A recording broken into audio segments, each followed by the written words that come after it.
یہ ساری چیزیں اس میں داخل ہیں۔ وآتوا الزکاۃ، آتوا الزکاۃ، دیکھو قولوا للناس حسنا واقیموا الصلاۃ وآتوا الزکاۃ، اور ادا کرو زکوٰۃ، یہ مالی عبادت ہے اور نماز بدنی عبادت ہے۔ دین کے اندر جتنی بدنی عبادات ہیں وہ سب نماز کے نیچے آ گئے، اور مالی عبادات جتنی ہیں وہ سب زکوٰۃ کے نیچے آ گئی۔ یہ اصول قرآن بیان کرتا ہے، اور ان دو کو بیان کیا ساتھ ساتھ، اور قرآن میں یہ ساتھ ساتھ آئے ہیں، اقیموا الصلاۃ وآتوا الزکاۃ بار بار آئے ہیں۔ اس کی مطلب یہ ہے کہ یہ نماز جو ہے یہ ایڈورٹائزنگ ایجنسی ہے زکوٰۃ کے لیے۔ اب زکوٰۃ مشکل کام ہے، ایک بندہ زکوٰۃ دیتا ہے، مال کا حصہ نکالتا ہے، وہ بندہ پھر کسی غیر مستحق کو زکوٰۃ پکڑا دے کہ بھائی یہ زکوٰۃ میں قبول کرو، زکوٰۃ ادا نہیں ہوگی۔ اس کے لیے مستحق کو ڈھونڈنا بھی زکوٰۃ دینے والے کی ذمہ داری ہے۔ غیر مستحق کو زکوٰۃ دے گا تو زکوٰۃ ادا نہیں ہوگی۔ اس لیے جماعت کی نماز کے ساتھ زکوٰۃ کا ذکر آیا ہے۔ جماعت کی نماز، ایک بندہ اپنے علاقے میں نماز پڑھتا ہے 5 وقت، تو 1 مہینہ نہیں، 2 نہیں، 6 نہیں، سال 2 سال مسجد میں نماز پڑھتا ہے، اور علاقے کے سارے لوگ وہاں آتے ہیں، ایک دوسرے کے ساتھ انٹریکشن ہوتا ہے، ہلو ہائی ہوتا ہے، سلام دعا ہوتی ہے، ایک دوسرے کے حالات سے وہ ایک دوسرے کو آگاہ کرتے رہتے ہیں کہ بھئی آپ کا انکم کیا ہے۔ آزادی میں ایک دوسرے سے پوچھتے بھی ہیں انکم کیا ہے، گھر میں کتنے لوگ کمانے والے ہیں، خرچہ کیا ہے، بلوں کا کیا بنتا ہے، اور بچے پڑھنے والے کتنے ہیں۔ بندہ اندازہ لگا سکتا ہے کہ اس بندے کا کوئی انکم نہیں، لہٰذا یہ زکوٰۃ کا مستحق ہے، لہٰذا اپنی زکوٰۃ کو میں اپنے پڑوسی کے حوالے کر دوں۔ اس لیے یہ حکمت ہے نماز کے ساتھ قرآن کریم نے زکوٰۃ کو ادا کیا، بیان کیا۔ تو نماز بدنی عبادت، زکوٰۃ مالی عبادت ہے۔ اور پھر آتو میں حکمت یہ، دیکھو ہم لوگوں کو بلاتے ہیں، اگر کسی کو زکوٰۃ دینا چاہتے ہیں تو ٹیلی فون کر کے جی آ جاؤ۔ قرآن کہتا ہے لے جا کر اس تک پہنچاؤ، یہ تمہاری عبادت ہے۔ اور فقہاء رحمہم اللہ تعالی فرماتے ہیں اگر کسی علاقے میں زکوٰۃ کا کوئی مستحق نہ رہے، زکوٰۃ دینا پھر بھی فرض ہے نا، تو یہ زکوٰۃ دینے والا اپنی زکوٰۃ کا مال جو ہے لے کر سفر کرے گا، یہ جائے گا، اپنا یہ فرض ادا کرنا ہے، کسی دوسرے علاقے میں جا کر مستحق ڈھونڈ کر اس کے حوالے کرنا ہے۔ اب یہاں پر بالکل برعکس معاملہ چل رہا ہے، لوگوں کو بلاتے ہیں، گاؤں سے کرایہ دے کر یہاں آتے ہیں تو ان کو 500 روپے کا نوٹ پکڑاتے ہیں۔ اب سوچتے نہیں ہے کہ اس میں سے اس کا کرایہ ہے، اس کی پریشانی ہے، تکلیف ہے، سارا دن گزر گیا اسی میں سفر میں، تو یہ غلط طریقہ ہے۔ آتوا الزکاۃ ثم تولیتم، اب دیکھو یہ باتیں ان سے بھی کہی گئی تھی، ہم سے بھی اللہ کے رسول نے بیان فرمایا ہے، ہم سے بھی عہد لیا ہے۔ دیکھو نبی کریم صلی اللہ علیہ وسلم پر ایمان لانے کا مطلب کیا ہے، اس کے ساتھ ہم نے عہد کیا۔ ایمان ایک کنٹریکٹ ہے، ایک ایگریمنٹ ہے۔ جب ہم نے کہا لا الہ الا اللہ محمد الرسول اللہ، یہ ایک کنٹریکٹ ہے۔ اب ہمارا اس کا مطلب یہ ہے کہ ہم اس کلمے کے نیچے رہ کر زندگی بسر کریں گے، اور جب زندگی بسر کریں گے تو رسول اللہ صلی اللہ علیہ وسلم کا یہ فرمان ہے بنی الاسلام علی 5، اسلام کی بنیاد 5 چیزوں پر ہے، شہادت لا الہ الا اللہ وان محمد رسول اللہ واقام الصلاۃ، نماز ادا کرنا، وایتاء الزکاۃ، زکات ادا کرنا، والحج، اور حج کرنا، وصوم رمضان، اور رمضان المبارک کا روزہ رکھنا۔ یہ اس کنٹریکٹ میں داخل ہو گیا۔ ان لوگوں سے بھی کہا گیا تھا اور ہم سے بھی کہا گیا ہے۔ ان لوگوں نے کیا کیا، ثم تولیتم، اللہ نے فرمایا پھر تم نے تولیتم نہ مانا، روگردانی کی، الا قلیلا منکم، مگر تھوڑے تم میں سے، وانتم معرضون، اور حال یہ ہے کہ اعراض کرنا یعنی منہ موڑنا تمہاری طبیعت ثانیہ بن چکی ہے، ہر معاملے میں بس اعراض ہے، منہ موڑنا، نہ ماننا، یہ تمہاری عادت بن چکی ہے۔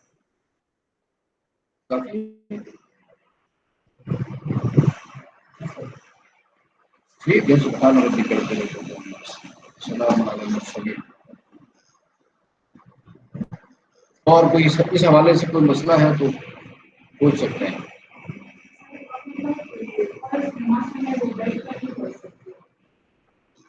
ہاں ہاں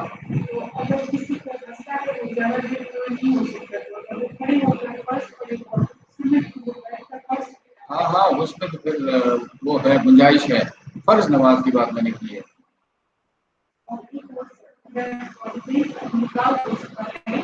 اور ان کی خواہش ہو وہ حج کرے کیا بچے اپنے والدین کے لیے حج کا فریضہ نہ دے سکتے؟ ہاں ہاں بالکل، اس کو حج بدل کہتے ہیں، اس کا والدین کے اوپر اولاد کا بہت بڑا احسان ہوگا، اور اللہ ان کے حق میں اس حج کو قبول کرے گا، اور وہ اجر و ثواب جو ہے وہ ان کو پہنچایا جائے گا۔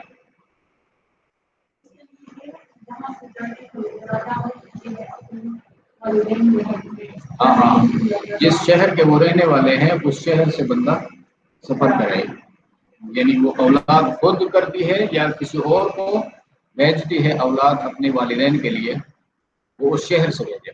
اب ایک تو یہ ہے کہ ادھر مکہ مکرمہ میں کوئی مزدور ہے، اس کو ٹیلی فون کرتے ہیں کہ جی ہماری طرف سے یہ کر دو، تو یہ وہ خوش کرنے والی بات ہے۔